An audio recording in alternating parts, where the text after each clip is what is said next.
오늘 여러분들께 소개해드릴 책은 켈리체님께서 쓰신 웰싱킹이라는 책입니다. 부를 뜻하는 웰스하고 생각을 뜻하는 thinking이 합쳐져서 만들어진 말이고요. 부를 창조하는 생각이라는 뜻을 가지고 있습니다. 경기 침체다, 자산시장 하락이다, 그래서 투자나 돈에 대한 회의감이 많이 드실 거예요. 여러분들이 이 험난한 시기를 잘 넘어갈 수 있는 마인드를 다질 수 있는 좋은 글귀를 하나 소개해드리겠습니다. 부자와 돈에 대한 당신의 감정은 어떠한가? 부정적이라면 누가 그런 이미지를 심어주었는가? 생각보다 우리가 부에 대해 학습하는 방법은 놀라울 정도로 단순하다. 드라마, 영화, 음악, 뉴스 등을 통해 가장 많이 학습한다. 매체를 통해 부자의 부정적인 이미지가 각인되는 순간 우리는 돈을 마치 악의 근원처럼 여기게 된다. 정말 의아한 점은 그렇게 각인이 된 상태에서도 많은 사람이 부자가 되길 원한다는 사실이다. 사실 부는 돈을 가장 귀하게 여기는 사람에게 흐른다. 부자와 가난한 사람은 단 하나, 돈을 대하는 태도로 나뉜다. 부자는 부를 얻기 위한 과정에서 일어나는 모든 일을 수용하고자 한다. 좋은 일이 있으면 겸허하게 받아들이고 나쁜 일이 있으면 곧바로 자신의 태도를 고친다. 무엇보다 돈을 거저 얻으려고 하지 않는다. 하지만 일확천금을 꿈꾸는 사람에게는 돈이 따라붙질 않고 따라붙더라도 금세 도망가기 마련이다. 돈은 그런 사람을 단번에 알아차린다. 돈도 누울 자리 설 자리를 알기에 자기가 온당히 쓰여야 할 자리를 찾아간다. 자신의 쓰임을 올바르게 할 사람에게 기꺼이 자리를 내어주는 것이다. 예를 들어 수입의 10%를 투자하기로 했으면 반드시 그 약속을 지켜 돈과 신뢰를 다져야 한다. 또 어떤 소비가 즐거움을 주지 않는다면 그 행동을 즉시 멈춰 돈과 좋은 감정을 유지해야 한다. 이처럼 돈과의 관계를 정립하지 않으면 돈 때문에 생기는 스트레스에서 자유로울 수 없다. 이 내용입니다. 아까 제가 잠깐 도입부에 말씀드렸던 것처럼 이 책은 부를 창조하는 생각의 원리를 담고 있어요. 근데 생각보다 사람들이 어떤 방법에 대해서 되게 많이 집중하는데 지금까지 투자자로 성장하고 작지만 어떤 성공들을 해나가면서 느꼈던 건 가면 갈수록 더 마음가짐이 중요하다는 거였거든요. 그래서 여러분들한테 굉장히 그 마음가짐에 대한 정수가 담겨있는 책이라서 이걸 소개해드리고 싶었고, 이 저자분을 간단히 좀 소개를 해드리면 켈리체님은 그 영국의 400대 부자 중에 한 명입니다. 몇 년 전에 그 영국의 어떤 매체에서 영국의 몇 대 부자 이렇게 해가지고 랭킹을 매겼었거든요. 근데 혹시 데이비드 베컴 아세요? 축구 선수. 알죠. 네, 데이비드 베컴보다 위에 있었어요. 순위가. 근데 얘가 우리나라 사람입니다. 이분이 정말 입지전적인 성공을 거뒀기 때문에 영국에서 그분이 본인이 돈에 대해서 생각하고 있는 것들을 잘 정리된 책이라고 보시면 될 것 같아요. 저는 여성분들이라면 필독서를 해야 되지 않나라는 생각이 들어요. 물론 남자분들 읽어야 되겠지만 왜 더 그랬냐면 아무래도 그 성공한 그 여성 CEO분들이 많지가 않잖아요. 특히 여성분들 중에는. 그래서 또 그러면서 이분이 또 이제 가정도 있고 일과 육아를 병행하면서 같이 이거를 이제 잘 성과를 내는 방법적인 면들도 책에 나와 있어서 특히나 여성분들이 투자나 이런 걸 할 때 육아나 이런 데에서 되게 힘들어하는 부분도 있는데 그런 부분을 어떻게 할 수 있는지 되게 구체적으로 맞아요. 그런 플랜들이나 방법들을 좀 제시해 주셔야기 때문에 저는 특히나 여성분들한테는 꼭 필독서를 읽어야 되지 않을까 그런 생각이 좀 들었어요. 이런 책은 한마디로 그러니까 부자로 가는 보물 지도 같은 거예요. 그러니까 그 미로를 보면은 그 지도가 없이 가면은 되게 뭔가 막히게 되고 그런 게 있잖아요. 그 미로 안에서. 근데 사실은 이분 같은 경우는 특히 여성으로서 또 우리나라 출생이시거든요.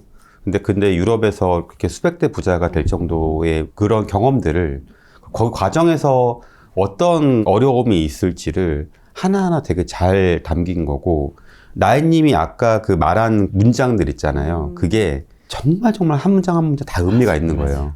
정말 다시 한번 보셔도 될 정도로. 근데 많은 분들이 여기서 되게 쉽게 다르게 행동하고 쉽게 다르게 받아들이거든요. 근데 저는 이게 만약에 내가 부자가 되고 싶다라고 하면은 이 책은 정말 귀한 책이고, 정말 이런 책을 2만 원도 안 되는 돈에 살 수 있다는 거는 정말 감사한 일이죠. 사실은 왜냐면 이런 분들은 책을 쓸 이유가 한 개도 없거든요. 시간도 별로 없으시잖아요. 네, 근데 사실은 이분은 조금 그럼에도 불구하고 타인한테 조금 이렇게 도움이 되고자 쓰는 책이라 생각하고, 저도 보면서 굉장히 공감이 많이 됐고 저 또한 배울 게 굉장히 많았던 책이다라고 말씀드리고 싶었어요. 네. 감사하더라고요, 이런 책을 써주신 거가. 맞습니다. 저희가 이 글귀를 처음 이 웰싱킹 추천도서 1부에서 소개해드리는 이유는 요즘에 돈으로 마음이 힘든 분들한테 진짜 필요한 말이 아닐까라는 생각이 좀 들었어요. 왜냐면 제가 아까 서두에도 말씀드렸던 것처럼 요즘에 안 좋아요. 다. 그렇죠. 그리고 뭐 내년에 뭐 침체가 온다. 그 주식시장이 1년 넘게 빠졌고 뭐 부동산도 사실상 거의 1년 가까이 안 좋거든요. 근데 그러다 보니까 제가 이제 뭐 주변 투자자들 혹은 뭐 매체나 이런 데 달리는 댓글들 이런 거를 보면서 느끼는 게 사람들이 어떻게 돈을 대하냐면 되게 회의적이고 부정적으로 대해요. 지금 그러고 있어요. 근데 그럴 때일수록 내가 마인드를 잘 잡아 나가야 되는데 여기 있는 문구가 부자와 가난한 사람은 단 하나 돈을 대하는 태도로 나뉜다. 부자는 부를 얻기 위한 과정에서 일어나는 모든 일을 수용하고자 하고 좋은 일이 있을 땐 겸허하게 나쁜 일이 있을 때는 본인의 태도를 고치는 방향으로 접근한다. 뭐 이런 문구가 있는데 지금이 저는 그런 것 같아요. 그 성패가 갈리는 시기? 그러니까 분명히 이 시기가 지나갈 거란 말이에요. 왜냐면 좋을 때도 있고 나쁠 때도 있으니까. 근데 이 나쁜 시기를 내가 어떤 마음을 가지고 접근해서 헤쳐나가느냐에 따라서 몇 년 뒤에 그 성패가 갈릴 것 같아요. 저는 그런 느낌이 되게 많이 들거든요. 그러면 이걸 어떻게 해야 되냐 그런 생각을 했는데 여기 나와 있는 대로 좋은 일이 있으면 겸허하게 받아들이고 나쁜 일이 있으면 그걸 고치는 거예요. 그리고 그 바탕에는 내가 부자가 되기 위해서 가는 길에 나한테 벌어지는 모든 일을 수용하겠다는 마음을 갖는 거. 이게 저는 되게 핵심적인 상황이라 생각하거든요. 그래서 여러분들께 소개해드린 거고. 좀 더 구체적으로 말을 하면 이런 거죠. 내가 어떤 주식을 샀는데 살 때는 확신을 갖고 샀어요. 본인이. 준비를 하고 내가 뭐 예를 들어서 최소한의 값어치가 있고 이게 충분히 시장에서 평가받아야 되는 가격보다 싸다고 생각이 돼서 샀어. 근데 이게 떨어지는 거예요. 내가 알기 전에는, 그러니까 겪어보기 전에는 나는 이거 떨어져도 괜찮게 샀으니까 버틸 수 있어. 괜찮다고 생각을 하는데 그게 3개월, 6개월, 9개월, 1년 이렇게 가니까 어떻게 되냐면 점점 내가 생각했던 거에 대한 그 확신이 깨지기 시작을 하는 무너지죠. 거지. 그게 옅어지는 거예요. 이런 상황에서 어떤 사람들은 도망을 가요. 아닌 것 같아 하면서 이걸 포기하고 나가버린단 말이에요. 근데 어떤 사람들은 다시 한번 자기가 결정했던 것들을 보고 또 나하고 비슷한 시기를 보냈던 다른 사람들을 찾아보고 그 사람들이 어떤 마인드로 그걸 수용하고 넘겼는지 견뎠는지 그런 것들을 벤치마킹을 하면서 마음을 안 놓으려고 노력할 수 있거든요. 근데 제가 보기에 지금 되게 많은 분들이 엄청 힘들어해요. 근데 저는 이런 말씀을 드리고 싶은 거예요. 여러분들이 처음에 투자할 때부터 원칙 없이 했다라면 어쩔 수 없어요. 근데 만약에 내가 어떤 원칙과 기준을 갖고 그런 행동을 옮겼다라고 하면 지금이야말로 이제 여러분들이 시험대에 든 거다. 성패로 가는, 내가 여기서 성공으로 가느냐 실패로 가느냐의 갈림길에 서 있는 거고 여러분들이 그럴 때일수록 더 내가 지금 나한테 벌어지는 일들을 겸허하게 받아들이고 수용하고 어떻게 하면 더 잘할 수 있을지를 고민하면서 절대 빠져나가면 안 된다. 시장을 떠나면 안 된다. 그런 말씀을 좀 드리고 싶었어요. 저는 이걸 보면서. 많은 분들이 너무 힘들어 하셨어서. 나인님 얘기를 들으면서 약간 마이크 타이슨 생각났어요. 맞아. 누구나 그럴듯한 계획을 했다. 처맞기 전까지는. 그러니까 자산시장이 되게 많이 올랐잖아요. 부동산이나 주식이나. 그러면서 되게 많은 분들이 그 시장에 뛰어들었고, 그러니까 어떻게 보면 한 번 이제 되게 세게 펀치를 맞아본 거예요. 그렇죠. 사실은. 그러니까 지금 되게 많이 마음이 힘들 거예요. 근데 이제 여기 나오는 거가 제가 아까 왜 하나하나가 중요하다고 봤냐면, 아까 앞에 부분 다시 한번 보세요. 일확천금을 꿈꾸는 사람한테는 돈이 따라붙지 않는데요. 그리고 부자들은 이런 상황에서 이제 겸허하게 받아들인다는 거예요. 태도를 바꾸거나. 그러니까 사실은 그런 건 있는 것 같아요. 예를 들어 버핏이 지금 투자자로서 세계 1등인데 버핏이 애플 주식이나 코카콜라 주식을 되게 많이 갖고 있는데 코카콜라나 아메리칸 익스프레스를 샀을 때 이런 시기가 한 번도 없었을까? 이렇게 하락장이 한 번도 없었을까? 뭐 서프라임 때나 여러 가지 시기마다 다 팔았을까요? 물론 판 주식도 있을 거예요. 근데 하지만 가치 있는 주식이라면 또 오랫동안 가져갔을 것 같거든요. 사실은. 그러니까 그냥 저도 그런 마음이 있는 것 같아요. 제가 분당에 매수한 아파트가 17억까지 갔다가 지금 13억 정도 되더라고요. 13억 5천 정도 되더라고요. 근데 그거 제가 5억에 샀거든요. 그냥 제 생각에는 얼마까지 빠지겠지만 결과적으로는 다시 17억 가겠다라는 저는 확신이 있거든요. 그러니까 부자들은 이런 거 안에서 뭔가 이렇게 그냥 그 과정에 대해서 모든 과정에 일어난 걸 수용을 하거든요. 근데 여러분들은 지금 되게 당황할 수도 있어요. 한번 이렇게 하락장을 맞으면서 굉장히 그렇죠. 뭔가 한번 처음 맞을 때 뭔가 타이슨한테 한 번 맞았을 때 얼마나 아프겠어, 사실은. 내 그렇게- 생각이랑 너무 다르겠죠. 그치. 그냥 타이슨한테 한 대 맞기 전까지는 버틸 수 있겠지 생각하지만 나져보니까 힘든 거야. 그러니까 지금도 아마 여러분들 그럴 거예요, 아마. 맞아요. 근데, 오히려 그럴 때 한번 쳐다보는 거예요. 내가 투자한 주식이나 부동산이 잘 산 건가? 가치 있는 건가? 덕분에 공부해보는 거예요. 다만, 거기서 한 대 쳐맞았다고 링을 떠난다면 사실은 뭐 다른 대안이 있을까? 월급쟁이한테 투자 말고? 이런 고민이 들었고, 사실은 뭐 투자나 여러 가지 부자로 되는 과정에서 이 책에 나온 부분들이 여기 1부뿐만 아니라 뭐 저희가 나중에 2부, 3부, 4부에서도 이제 굉장히 좋은 얘기들이 많더라고요. 근데 저는 1부에서 여기 돈에 대한 태도? 많은 분들이 사실은 부자가 되고 싶어 하지만 실제로 내가 이 돈에 대해서, 부에 대해서 어떤 그릇을 갖춰야 되고 어떤 과정을 거쳐야 되는지를 좀 약간 어려워하시기 때문에 근데 그런 면에서 이 책에서 이 문구들이 굉장히 도움이 되는 것 같고 아까 말한 것처럼 여러분이 부자가 되고 싶다면 여기 나온 것처럼 부자 중에 1억 천금을 꿈꾼 사람은 없어요. 대가를 치릅니다. 어쩌면 여러분도 그런 마음의 대가를 치르는 과정이고 괜찮아요. 네. 저도 하락장을 맞고 있고 버핏도 맞았을 겁니다. 그러니까 저도 사실은 큰 걱정을 하지 않는 거가 제 말고도 수많은 부자들이 그걸 맞았기 때문에 그리고 잘 견뎌내고 이겨냈기 때문에 사실은 네. 그리고 저는 또 반대로 지금이 여러분이 부자 되기 굉장히 좋은 시기라 생각합니다. 네. 왜냐하면 사실 작년, 재작년이 좋았던 거는 그때 투자한 게 2014년, 뭐 13년 이럴 때 투자한 것들이 되게 좋았거든요. 남들 다 그렇게 막 피 흘리고 철철할 때 오히려 용기를 냈던 거가 되게 큰 도움이 됐거든요. 그러니까 지금 주식시장 사실 어떻게 보면은 뭐 전체 가치에 30-40% 빠졌잖아요. 많이 빠진 주식은 70% 빠졌고. 근데 우리나라의 경제가 50년 뒤에 100년 뒤에 만약에 암울할까? 그러니까 암울하다고 생각하면 투자하면 안 되죠. 근데 그게 아니라 우리나라가 제가 10대, 20대보다는 지금 훨씬 더 좋아졌거든요. 근데 저는 앞으로 그럴 거라는 또 믿음도 있어요. 그렇기 때문에 그런 믿음이 있다면 사실 그런 성장할 수 있는 자산 시장에 내가 투자하는 거가 월급쟁이로서 지금 월급쟁이 어떤 팍팍한 현실을 벗어날 수 있는 굉장히 좋은 방법이기 때문에 지금 너무 두려워하지 않았으면 좋겠다.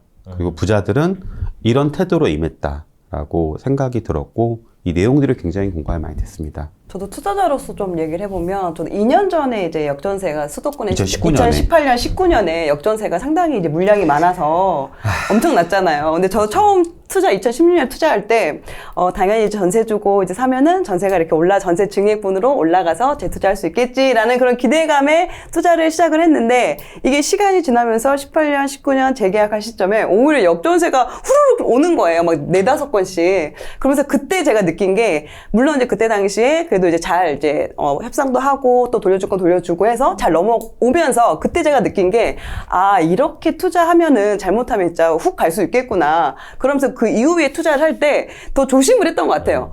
이게 무조건 전세금 높게 받는 게 무조건 좋은 게 아니야. 이거 나중에 내가 돌려줄 수도 있어.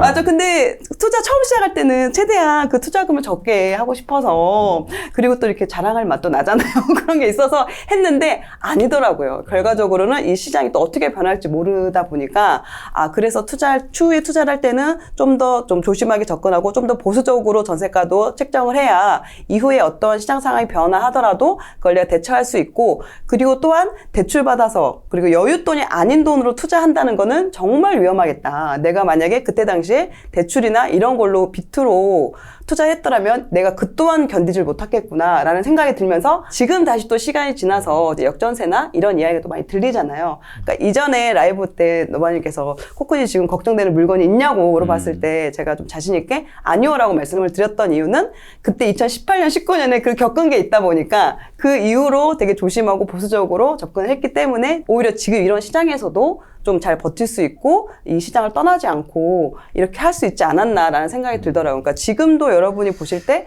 그럼 내 투자가 지금 만약에 혹시라도 안 된 경우 내가 어떤 게 잘못된 걸까? 그리고 내가 다음에 한다면 어떤 부분을 조심해야 되고 어떤 부분을 내가 지금 좀 준비를 해야 될까 이런 거에 좀 더 초점을 맞추시는 것도 이번이 기회가 될 수 있는 시기가 아닐까 그런 생각이 좀 들었던 것 같아요. 아니 나는 어제 나님이랑 그런 얘기를 했어요. 중간에. 전 몰랐는데 요새 되게 많이 힘들어한다는 거예요. 네.